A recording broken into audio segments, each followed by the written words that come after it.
ተስፋ የልባችን ተስፋ ክርስቶስ ነው። ተስፋ የምናደርገው ያላየነውን ያልሰማነውን ነገር በቃሉ ነው ተስፋ ያደረግነው። እንግዲህ እግዚአብሔር ያለ ምንም ነገር አልተወንም። መጽሐፍ ቅዱስ የተባለ ትልቅ ሀብት አለ። እናታችን ቤተክርስቲያን አለች። እዚህ አባቶቻችን ይጻፉልንን በአይናቸው ያዩት በእጃቸው የዳበሱትን ነገር ሁሉ ጽፈዋል። ስለዚህ የኛ አሁን ቤተክርስቲያናችን እውነተኛ ቤተክርስቲያናት ከምንልባት አንደኛው ነገር አፖስቶሊክ ሴሴሽን ነው አይደል? ስለዚህ ከአቡነ ማቲያስ ወደ ኋላ ብትቆጥር ምትደርግ ሰው ቅዱስ ማርቆስ ጋር አስብ እንግዲህ። ስለዚህ ክርስቶስን ባይኑ ያየ አብሮት 3 ዓመት ከ6 ወር የተመላለሰ ሰው የወረደባት ቤተክርስቲያን ናት። ስለዚህ ዳይሬክት ግንኙነት ነው ያለን ከክርስቶስ ጋር ማለት ነው። እና ሰይጣን በልብህ ቀደም ያመንከውን ነገር ለማፍረስ ሲከራከር ያለ ብቸኛ ነገር ተስፋ ነው። ተስፋን በጽሁፍ አትከራከሩ። ገብቷል? የሆነ ኤግዚስት የሚያደርግ ነገር አለ፣ የሚጨበጥ ነገር አለ፣ የምታሳየው ነገር አይደለም። ተስፋ የምታደርገው ነገር አለ ብለህ የምታምነው ከዛስ ይኖራል ብለህ ተስፋ የምታደርገው ነገር ነው። እና እምነትህን የሚያረጋግጥልህ ተስፋ ማድረግህ ብቻ ነው። በነገራችን ላይ ሰው አምኖ ብቻ አይቀመጥም። ለዛ ነው ከእምነት በኋላ ተስፋ የተከተለው። ካመንክ በኋላ ያመንከውን ምን ታደርጋለህ? ተስፋ ታደርጋለህ። ክርስቶስን በአይናችን አላየነው፣ በጆሮአችን አልሰማነው፣ አልዳበስነው እንደ ሐዋርያቱ። ግን ምን እናደርጋለን? አለ ብለን ተስፋ እናደርጋለን። ተስፋ ማድረጋችን ደግሞ ምን አድርጎናል? እንድናምን አድርጎናል። እና ወደ ህይወት በደንብ ስናመጣው ተስፋ ለማድረግ ትልቁ ምንጫችን መጽሐፍ ቅዱስ ላይ ያሉ ሰዎች ናቸው። ስለዚህ ያልተፈተነ ያልወደቀ በህይወት ፈተና ያልተነካ የመጽሐፍ ቅዱስ ታሪክ ውስጥ አንድ ቅዱስ ልጠራልኝ አትችልም። አንድ ነው ማለት ሳያዝን የሆነ ችግር ሳይገጥመው ፈተና ሳይገጥመው ያለፈ ሰው የለም። እሺ እነዚህ ሰዎች ስለ ኃጢአታቸው ነው ኃጢአተኞች ስለሆኑ ነው ብለን እንኳን ብናስብ እዚህ ምድር ላይ ኃጢአት የሚባል ያልነካቸው 2 ሰዎች ነበሩ። ፍጹም ሰው ፍጹም አምላክ የሆነው ጌታችን መድኃኒታችን ኢየሱስ ክርስቶስ የመጀመሪያው፣ ምክንያቱም በስጋ ስለተመላለሰ ሰው ብለን እንጠራዋለን። ሁለተኛው ደግሞ ንጽሕተ ንጹሐን የሆነችው ቅድስት ድንግል ማርያም ናት እናታችን።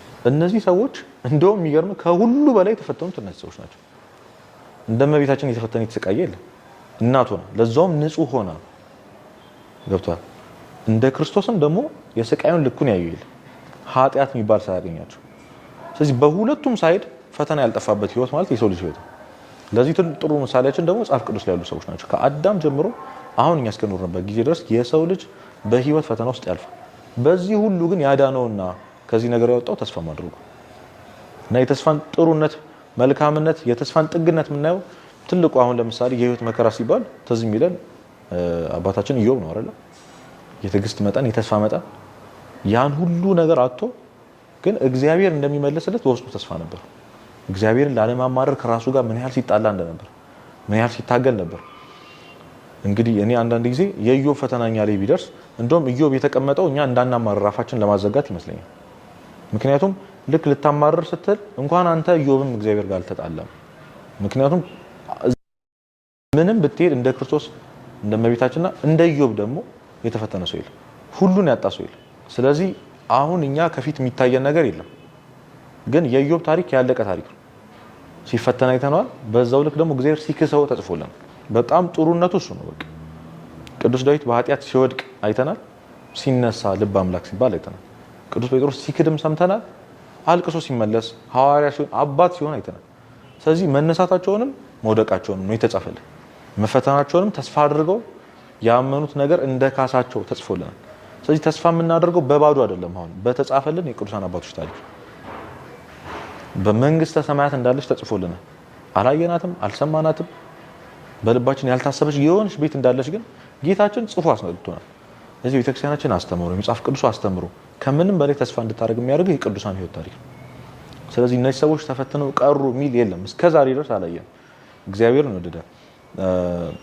የሮሚ መልእክት ላይ እግዚአብሔርን ለሚወዱት እንደ ሐሳቡ ለተጠሩት ነገር ሁሉ ለበጎ እንዲደረግ እናውቃለን። ስለዚህ ነገሮች ሁሉ ለበጎ እንዲሆኑ አሁን ያለፍክበት ያለው ነገር እንደሚያልፍ ተስፋ ማድረጊያ እግዚአብሔርን መውደድና እንደ ሐሳቡ መጠራት እንደማን መጽሐፍ ቅዱስ ላይ እንዳሉ መጽሐፈ መነኮሳት ላይ ስንክሳር ላይ እንዳሉ ቅዱሳን አባቶቻችን ማለት ነው። ስለዚህ እንደ ሐሳባቸው ስትጠራ እግዚአብሔርን ስትወድ ተስፋ ያደረግከው ነገር ለበጎ ይሆንልሃል። አሁን እያለፍክበት ያለው መጥፎ ነገር ማለት ወጣቶች ላይ በጣም አሁን ተስፋ መቁረጥ እንግዲህ ይሄን ማድረግ እንዳለብኝ ይሰማኛል። ተስፋ ከተባለ አሁን ተስፋ የሚያስቆርጠው መቼም የኑሮ ጉዳይ ነው። አሁን መጀመሪያ ማንሳት የምናነሳው ነገር የኑሮ ጉዳይ ነው። ነገን መፍራት ነው በጣም ብዙ ነገር እያመሰቃቀለ ያለው።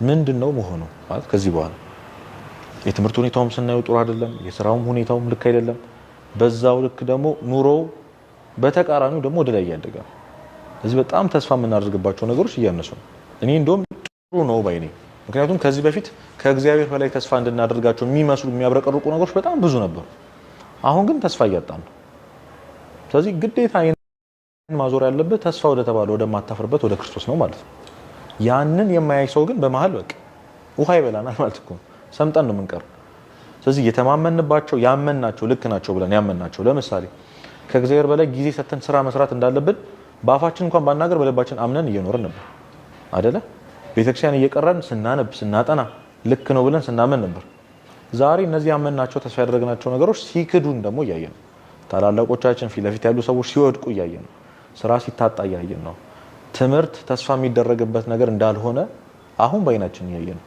ስለዚህ ተስፋ መቁረጥ አይደለም ተስፋ ያደረግበትን ነገር መቀየር ነው ያለብን ምክንያቱም የማታፍርበት የማያሳፍር ክርስቶስ ተስፋ እንደሆነ በብዙ ሰዎች ህይወት አይተናል በብዙ ምስክርነት አይተናል አምኜው ነበር ተስፋ አድርጌው ነበር አላሳፈረኝም የተባሉ በጣም ብዙ ታሪኮች አሉ እና ተስፋ ስታደርግ እኔ መጨረሻው እንደውም የተስፋ መለኪያው ዓለምን ሁሉ እንድትክድ ያደርጋል እግዚአብሔርን ተስፋ ማድረግ እና ምን አግኝተ ነው እስኪባል ትልቁ አሁን እንግዲህ አብርሃም ልጁን ይስሐቅን ሊሰዋ ሞሪያም ተራራ ሲወጣ እያሳለፈው የነበረው ህመም ይገባል መቼ በዛ መሃል ግን የጠየቀው ጥያቄ አዎ ያን ሁሉ ነገር አልፎ ይስሐቅ አባቴ እሳቱ አለ መሰዊያው እንጨቱ አለ መስዋዕቱ የታለ ብሎ ጠይቆት ነበር የለም እሱ ጋር ያለው መስዋዕት ራሱ ይስሐቅ ያን ደግሞ ሊነግረው አይችልም በጣም ከባድ ጥያቄ እኔ መለሰለት መልስ ግን መስዋዕቱን እግዚአብሔር ያዘጋጃል የምርም ከልቡ አብርሃም መስዋዕቱን እግዚአብሔር እንደሚያዘጋጅ ግን ያምን ነበር ይስሐቅን በሰዋው እንኳን ወይ አስነስቶ ይሰጠኛል ልጅ ወይ ሌላ ልጅ ይሰጠኛል ብሎ ያምን ነበር አባቱ ሲያስተምሩ እና እምነት ነበረው ተስፋ ነበረው መጨረሻው በሐዘን እንደማይቋጭ ውስጡ ያቅ ነበር አብርሃም ምንም ከባድ ነገር እያሳለፈ ይሆን እንኳን ያምነው ነበር ስለዚህ መስዋዕቱን እግዚአብሔር ያዘጋጃል አይ እግዚአብሔርን ስታምን ሚታይ ነገር አታሳያቸው ያው ይሄ ያለኝ ብለ የባንክ አካውንትን አታሳይ ይሆናል እግዚአብሔር አለ ብለህ ግን ተስፋ ታደርጋለህ ምክንያቱም የፈጠረኝ ሊተወኝ አይደለም ልክ እንደ ሌሎች ፈላስፎች አሉ እንደ ሃይማኖት የነበሩ እግዚአብሔር ፈጥሮ ነው የሰው ልጅ የሚሉት ማለት ነው የማያየው ክፉ አምላክ ነው የሚሉ የኛ አባት ግን እንደዛ አይደለም እንደ ሰጎን አይኑን ከኛ ላይ የማያነሳ ሰጎን ከእንቁላል ላይ አይኗን እንደማታነሳ ማያነሳ እግዚአብሔር ቸር የሆነ አባት ነው ያለን እና ይህንን ማመን ነው አየህ ልክ ስታምነው ኦኬ አለ ማለት ነው ብለህ ልብ ልክ ሲያምን ተስፋ ታደርጋለህ እንዴ ምንም አልሆንም ማለት እኮ እንደዛ ከሆነ ከአባት አለኝ ስለዚህ ምንም አልሆንም ኦኬ ይሄ ህይወት መጨረሻው እዚህ አይደለም ማለት ነው ለካ የሚቀጥል ዘላለማዊ ህይወት አለ ብለህ ስታምን መንግስተ ሰማያትን ተስፋ ታደርጋለህ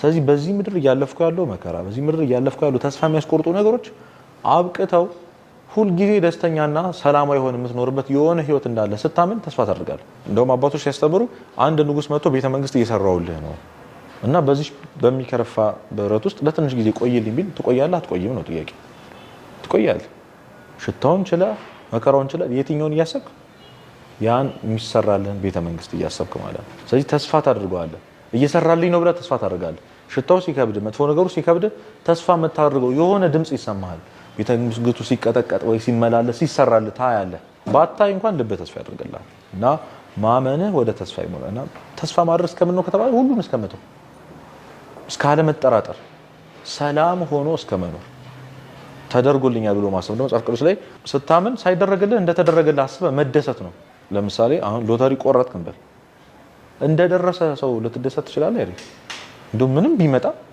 ሳይደርስ ማለት አይ እግዚአብሔርን ማመን ማለት ልክ እንደዛ ሳይሰጥህ እኮ ነው አላየኸውም ግን እንደተሰጠው ሰው መሆን የዛ ልጅ ሲሰጥህ እንደምትደሰተው ሰው መደሰት ነው በቃ በትክክል ይሄ ገልጿል ብዬ ተስፋ አደርጋለሁ በቃ ስሜቱ አለ ወይ ርቦ እግዚአብሔር የሆነ አብልቶ እንደሚያስደስትህ ልክ ስትበላ የምትደሰተው ነገር ተስፋ ስታደርግ ያቺ ተስፋ ምግብህ ትሆናለች ማለት ደስታ ስሜትህ ትሆናለች እና ተስፋ የምናደርገው እስከዛ ድረስ ነው ከሞት በኋላ ህይወት አለ ብሎ ማሰብ መንግስተ ሰማያትን ተስፋ ማድረግ ዛሬ የማሳልፈው ነገር አልፎ ነገር ከእግዚአብሔር ጋር በሰላም ለዘለዓለም እኖራለሁ ብሎ ስታምነው ያመንከውን ተስፋ ታደርጋለህ ማለት ነው